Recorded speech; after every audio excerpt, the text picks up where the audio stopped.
A fresh start, leaving the comfort zone. David, a young graduate, finishes his National Youth Service Corps, NYSC, in a small rural town. Fueled by ambition and hope, he relocates to the bustling city of Lagos in search of a better life. Narrate his first impressions of the city: the chaos, the overwhelming crowds, and the dreamlike skyscrapers that represent opportunity. Despite having a small savings, he quickly realizes the cost of living is beyond his reach. The struggle begins. Facing reality, David rents a tiny, decrepit room in a crowded slum. He goes from one company to another, dropping resumes and attending fruitless interviews. Days turn into weeks, and his money dwindles. The humiliation of rejection and the pain of hunger begin to take their toll. David is forced to take up menial jobs like cleaning and carrying heavy loads at a local market just to survive. David's stomach growled like a restless beast, a sharp reminder of the last 2 days without food. He sat slumped against the crumbling wall of a dimly lit bus park, the stench of gasoline and sweat thick in the humid air. Around him, Lagos was alive, hawkers shouting, buses revving, and passengers bustling. But for David, the noise only heightened his sense of isolation. He adjusted the collar of his once white shirt, now yellowed and stiff with grime, and stared blankly at the crumpled piece of paper in his hand. Another rejection letter. Another door slammed in his face.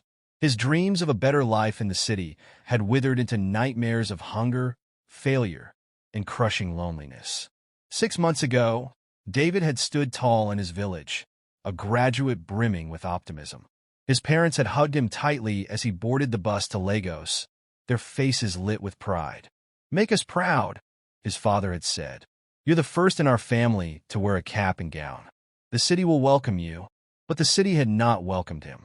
The little money he'd brought had evaporated in weeks, consumed by exorbitant rent for a leaking one-room apartment, daily bus fares, and failed job searches.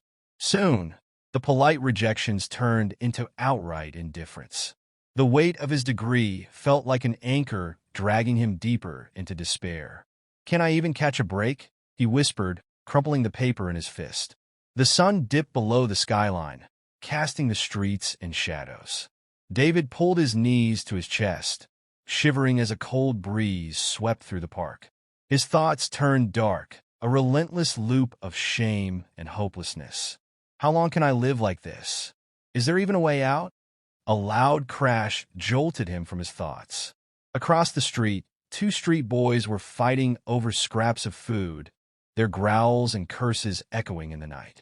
One of them broke free, clutching a half-eaten loaf of bread, and sprinted into the darkness. David watched in silence, his throat tightening. That bread could have been his. The thought hit him like a slap. He, David, a university graduate, was now no different from those boys, a scavenger in the city's unforgiving jungle. He clenched his fists and stood abruptly.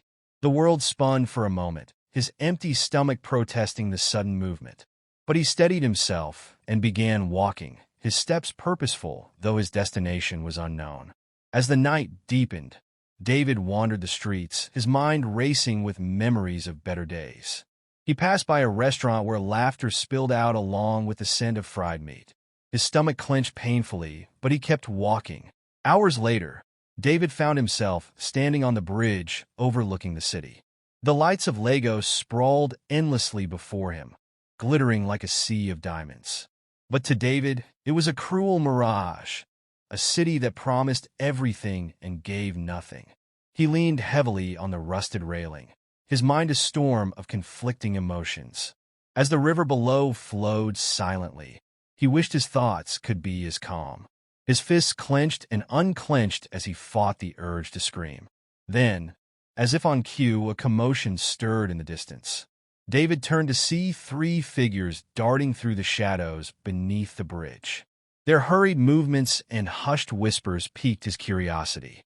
"Hey you," a gruff voice called out. David froze. One of the figures, a burly man wearing a tattered jacket, approached him with an unsettling glare.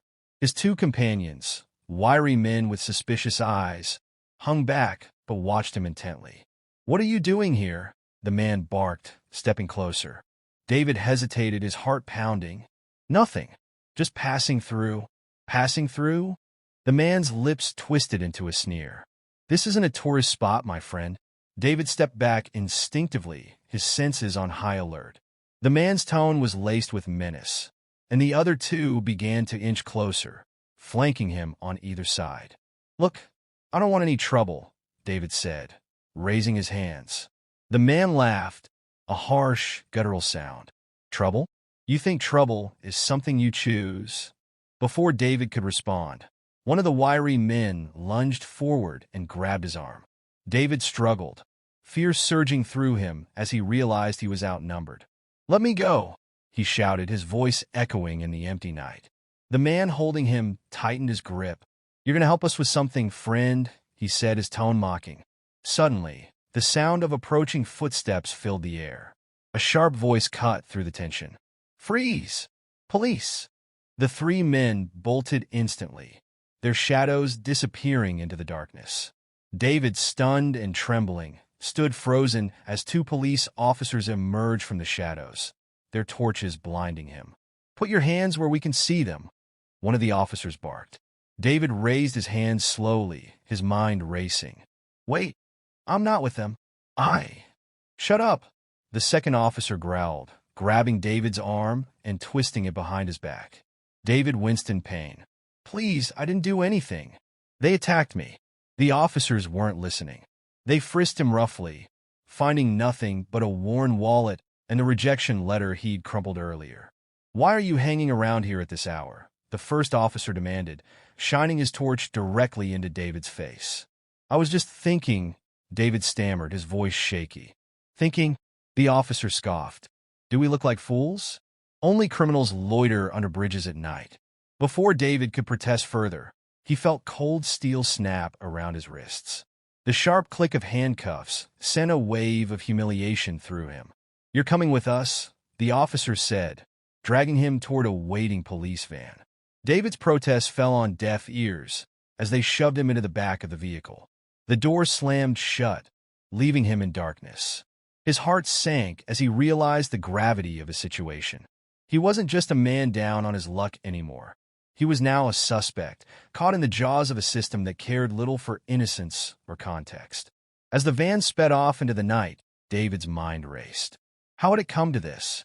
Was there any way out of this nightmare? The police van rumbled through the dark streets, its interior reeking of sweat and rust. David sat huddled in the corner, his wrists raw from the tight handcuffs. The reality of his situation hit him like a sledgehammer. He wasn't just hungry and broke anymore. Now, he was trapped in a system that didn't care whether he was guilty or innocent. The van screeched to a halt in front of a small, dimly lit police station. Two officers yanked him out roughly, their grip bruising his arms. Move it, one of them barked, shoving him toward the station door. Inside, the station was a chaos of shouting voices, ringing phones, and flickering fluorescent lights. A group of other detainees, some drunk, others beaten, were slumped against the wall. The air was heavy with the acrid smell of sweat, urine, and stale cigarettes. The officer behind the desk barely looked up as David was dragged forward. Another one, he muttered, scribbling something in a thick ledger. Caught him lurking under the bridge with some shady types, the arresting officer said. I wasn't with them, David protested, his voice trembling. I'm innocent. They attacked me. The officer at the desk snorted. They all say that. David's pleas fell on deaf ears as they took his fingerprints and recorded his details. Then, without a word, he was hauled down a narrow corridor and shoved into a cramp-holding cell. The cell was dark and stifling, the air thick with the smell of unwashed bodies. A single bulb flickered weakly overhead, casting eerie shadows on the stained walls. Inside, a handful of other men lounged on the filthy floor, their eyes wary and predatory.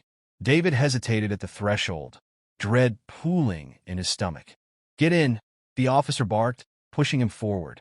The door slammed shut behind him with a deafening clang, the sound echoing in his ears like a death knell. David pressed his back against the cold, damp wall, trying to make himself as small as possible. The other inmates sized him up, their gazes sharp and unrelenting. One of them, a burly man with a jagged scar across his cheek, sauntered over. "Fresh meat," he said, his voice low and gravelly. "What are you in for, huh?" David swallowed hard, his throat dry. "It's a misunderstanding. I didn't do anything." The man laughed, a harsh, hollow sound. "Yeah, that's what we all say." He stepped closer, his shadow looming over David. "Here's how it works, newbie. You stay out of my way, and I might let you keep that pretty face of yours. Got it?" David nodded quickly, his heart pounding so loud he was sure everyone could hear it. The man smirked and walked away, leaving David trembling against the wall. Hours passed, or maybe it was days. Time blurred in the suffocating darkness. The sounds of the station outside seeped into the cell. The bark of officers, the cries of other detainees, the metallic rattle of keys. Hunger gnawed at David's stomach like a wild animal, but he forced himself to stay silent, his body curled tightly into a corner. Late into the night, the door creaked open, and a young officer stepped in. His face was stern, but there was a flicker of humanity in his eyes. "You," he said, pointing at David. "Come with me." David's legs wobbled as he stood, his body weak from exhaustion and fear. He followed the officer out of the cell, his heart hammering in his chest. "Where are you taking me?" he asked, his voice barely above a whisper. The officer didn't respond, leading him to a dimly lit interrogation room. Inside, a senior officer sat behind a desk, his expression unreadable. "Sit," the man commanded, gesturing to the rickety chair across from him. David obeyed, his hands trembling in his lap. The senior officer leaned forward, his eyes piercing. "Start talking. Who were you working with? What were you doing under that bridge?" "I wasn't working with anyone," David said, his voice cracking. "I swear I was just thinking. I didn't do anything wrong." The officer narrowed his eyes. "Do you know how many criminals use that excuse? Do you think I was born yesterday?" David felt his chest tighten. "Please, sir, I'm telling the truth. I came to this city to find work, but things haven't been easy. I was just trying to clear my head." For a moment, the officer said nothing, his gaze drilling into David's soul. Then he leaned back, exhaling sharply.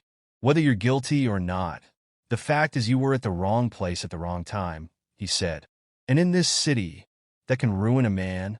David lowered his head, tears stinging his eyes. "What happens now?" The officer's silence was deafening. Finally, he said, "You'll stay here until we sort this mess out. Pray someone believes your story before it's too late." David was escorted back to the cell, his heart heavy with dread. As the door clanged shut behind him, he sank to the floor, his mind racing. How could his life have spiraled so far out of control? As the night wore on, David stared at the flickering bulb overhead, his thoughts a chaotic swirl of fear, anger, and despair. But beneath it all, a tiny spark of defiance began to burn. The hours in the holding cell felt like days, the air thick with the stench of sweat and despair. David's mind was a tangled mess of fear, regret, and uncertainty. His body had grown accustomed to the dull ache of hunger, but the weight of his situation, caught in a system that didn't care, was far more suffocating. He had been in the cell for what felt like an eternity, his only company the hum of distant voices, the clink of keys, and the occasional shout of someone being dragged to another interrogation room. It was during one of those moments, when the world outside seemed to fade into nothingness, that the door to the cell block creaked open. A tall officer, no older than 30, stepped in. His crisp uniform and clean-shaven face set him apart from the disheveled officers who'd arrested David. There was something about him, a quiet authority, a calm demeanor, that made David look up. "Get up," the officer said softly, his tone gentler than David had expected. David stood, his knees weak from days of sitting on the cold floor. "Where are you taking me?" The officer didn't answer at first. He only gestured for David to follow, leading him out of the cell. The corridor was empty, and David could hear the soft shuffle of his own footsteps echoing in the silence. They passed through several rooms, each filled with the low murmur of police activity, until they reached an interrogation room at the far end of the hall. The officer stopped at the door, then turned to face David. "Sit," he instructed, his voice firm but not unkind. David obeyed, though his heart thudded in his chest. Was this it? Would he be interrogated again? Or worse, sent to trial for a crime he hadn't committed? The officer sat down across from him, placing a file on the table. For a moment, he said nothing, simply studying David with an intensity that made his skin prickle. Then, without warning, he spoke. "Your name is David Okafor, right?" David nodded, confused. "Yes, sir." The officer opened the file and glanced down at the papers. "You're from Obudu. You came to Lagos 6 months ago, looking for work." "Yes," David replied, his voice hoarse. "I'm just trying to find a job. That's all." The officer's eyes softened. "I see. I've read your case, and I'm not convinced you're involved with those criminals. You don't belong here." David blinked, surprised. He had expected more questioning, not understanding. "You don't know me?" David said, his voice trembling. "I swear, I'm not a criminal. I didn't even know those men. I was just at the wrong place at the wrong time." The officer's gaze remained steady, though there was a hint of empathy in his eyes. "I believe you, David, and I'm going to help you." David's breath caught in his throat. "Help me? How?" The officer stood up and walked toward the door. "I'm going to get you out of here, but you're going to have to prove yourself. You need to make better choices if you want a future." David's heart raced. "Thank you, but what can I do? I've got nothing left. No money, no family here, nothing." The officer paused at the door, his hand on the knob. "I'll give you a place to stay for the time being, and I'll help you find a job. But you'll have to work hard. You'll have to show me you're willing to change your life around. I'm offering you a chance, David. Don't waste it." David swallowed hard, feeling a lump form in his throat. For the first time in what felt like forever, a spark of hope ignited in his chest. "I won't waste it," he said quietly. The next few days passed in a blur. David was released from custody, though he had to sign a statement affirming that he would stay out of trouble. The officer, who introduced himself as Inspector Adebayo, took him to his own apartment, a modest one-bedroom flat in a quiet part of Lagos. "Stay here for now," Adebayo had said. "I'll bring you food, and we'll talk about the job possibilities." David had been too overwhelmed to say much, his emotions running wild. How could someone like Adebayo, an IPO in the police force, with the power to make or break a life, extend such kindness to a stranger like him? The apartment was a far cry from the cramped, filthy room he had rented before. It was neat, with clean sheets on the bed, a simple table, and a small fridge stocked with groceries. A sense of relief washed over David as he sank onto the couch. Adebayo returned the next day with a list of potential jobs: security work, office assistants, manual labor. The choices were far from glamorous, but to David, they felt like lifelines. He took the list eagerly, determined to prove himself. "I'll take whatever I can get," David had said. "I just need a chance." Adebayo nodded, his face unreadable. "You're not the first person to fall on hard times, David, but you're the first I've seen willing to turn it around." Over the next few weeks, David applied for every job on the list. He was rejected multiple times, his hopes crushed with each no, but Adebayo kept his word, checking in on David regularly, encouraging him not to give up. "A no today doesn't mean no forever," he would say. "Keep pushing." Finally, after what seemed like an eternity, David received a call. He had been offered a position as a junior clerk at a small, but reputable, logistics company. It wasn't glamorous, but it was a start. The moment he hung up the phone, David collapsed onto the couch, tears streaming down his face. The weight of months of struggle, rejection, and despair lifted from his shoulders in that instant. He had made it. The job at the logistics company was nothing like what David had imagined when he first came to Lagos. It was grueling, filled with long hours of sorting paperwork and running errands for the senior staff. But David was grateful for it. Every day, he walked into that office with a sense of purpose, knowing that his future was no longer defined by his past mistakes. Adebayo's support never wavered. He continued to offer guidance and mentorship, even helping David with his rent when things got tight. "It's not just about the job," Adebayo told him one evening over dinner. "It's about knowing you have the strength to stand up and keep going." David had learned that lesson well. A year passed, and David's life slowly began to take shape. He moved into his own apartment, far from the dark streets where he had once wandered aimlessly. He worked hard, kept his head down, and saved every naira he could. One evening, after another grueling day at the office, David sat on his small balcony and gazed at the city skyline. He wasn't the same man who had come to Lagos with nothing but dreams. He was stronger now, more resilient. He had learned that survival wasn't about waiting for things to get better. It was about fighting, pushing forward, and seizing every opportunity, no matter how small. And as he looked out over the city, David finally understood that his story was far from over. It had only just begun.